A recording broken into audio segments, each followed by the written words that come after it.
Hall welcome to ರುಚಿ ಅರಮನೆ. ಇವತ್ತಿನ ರೆಸಿಪಿ ಹೆಲ್ದಿ ಕ್ಯಾರೆಟ್ ದೋಸೆ. ಈ ಕ್ಯಾರೆಟ್ ದೋಸೆ ಮಾಡೋದಕ್ಕೆ ಒಂದು ದೊಡ್ಡ ಸೈಜಿನ ಕ್ಯಾರೆಟನ್ನು ತಗೊಂಡು ಅದ್ರ ಮೇಲೆ ಸಿಪ್ಪೆನ ತೆಗೆದು ತೊಳೆದು ಇಟ್ಕೊಂಡಿದ್ದೀನಿ. ಅದನ್ನೇ ಈ ರೀತಿ ಚಿಕ್ಕ ಚಿಕ್ಕದಾಗಿ ಕಟ್ ಮಾಡಿಕೊಂಡು ಒಂದು ಚಿಕ್ಕ ಮಿಕ್ಸಿ ಜಾರ್ ತಗೊಂಡು ಆ ಮಿಕ್ಸಿ ಜಾರ್ಗೆ ಈ ಕ್ಯಾರೆಟನ್ನು ಹಾಕ್ಕೊಳ್ತಾ ಇದ್ದೀನಿ. ಮತ್ತು ಇದಕ್ಕೆ ಒಂದು ಹಸಿರು ಮೆಣಸಿನ್ಕಾಯನ್ನು ಸಹ ಹಾಕ್ಕೊಂಡು ಇದಕ್ಕೆ ಒಂದು 1/4 ಇಂಚ್ ಆಗೋಷ್ಟು ಶುಂಠಿನೂ ಸಹ ಸಣ್ಣ ಸಣ್ಣದಾಗಿ ಕಟ್ ಮಾಡಿ ಹಾಕ್ಕೊಳ್ತಾ ಇದ್ದೀನಿ. ಒಂದು 3 ಎಸಳು ಬೆಳ್ಳುಳ್ಳಿನೂ ಹಾಕ್ಕೊಳ್ತಾ ಇದ್ದೀನಿ. ಅದಕ್ಕೆ ರುಚಿಗೆ ಬೇಕಾದಷ್ಟು ಉಪ್ಪು, ಚಿಕ್ಕದು ಒಂದು ಪೀಸು ಈರುಳ್ಳಿ, ಇಷ್ಟನ್ನು ಹಾಕ್ಕೊಂಡು ಒಂದು ಸ್ವಲ್ಪ ನೀರನ್ನು ಹಾಕ್ಕೊಂಡು ಇದನ್ನು ಸ್ಮೂತಾಗಿ ಗ್ರೈಂಡ್ ಮಾಡಿ ಇಟ್ಕೊಂಡಿದ್ದೀನಿ. ಮತ್ತು ಇನ್ನೊಂದು ಕಡೆ ದೋಸೆ ಬ್ಯಾಟರ್ನು ಸಹ ತೊಗೊಂಡಿದ್ದೀನಿ.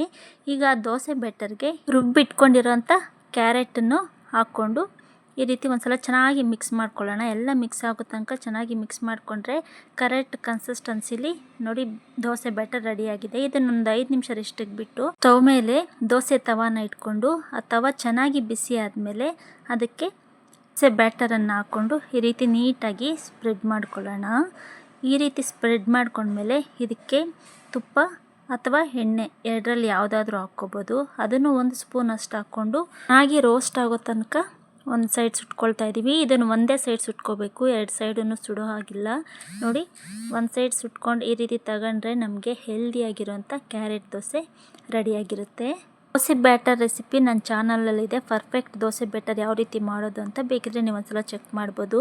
ಸೊ ಇದನ್ನು ನಿಮ್ಗೆ ಇಷ್ಟವಾಗಿದ್ದ ಪಲ್ಯ ಅಥವಾ ಚಟ್ನಿ ಜೊತೆ ಸರ್ವ್ ಮಾಡ್ಬೋದು. ನಾನಿವತ್ತು ಆಲೂಗಡ್ಡೆ ಸಾಗು ಜೊತೆ ಈ ದೋಸೆನ ಟ್ರೈ ಮಾಡಿದ್ದೆ. ಸೊ ನಿಮಗೂ ಈ ರೆಸಿಪಿನ ಇಷ್ಟ ಆದರೆ ನೀವು ಮನೇಲಿ ಟ್ರೈ ಮಾಡಿ ಹೇಗಿತ್ತು ಅಂತ ನಂಗೆ ಕಾಮೆಂಟ್ ಮಾಡಿ.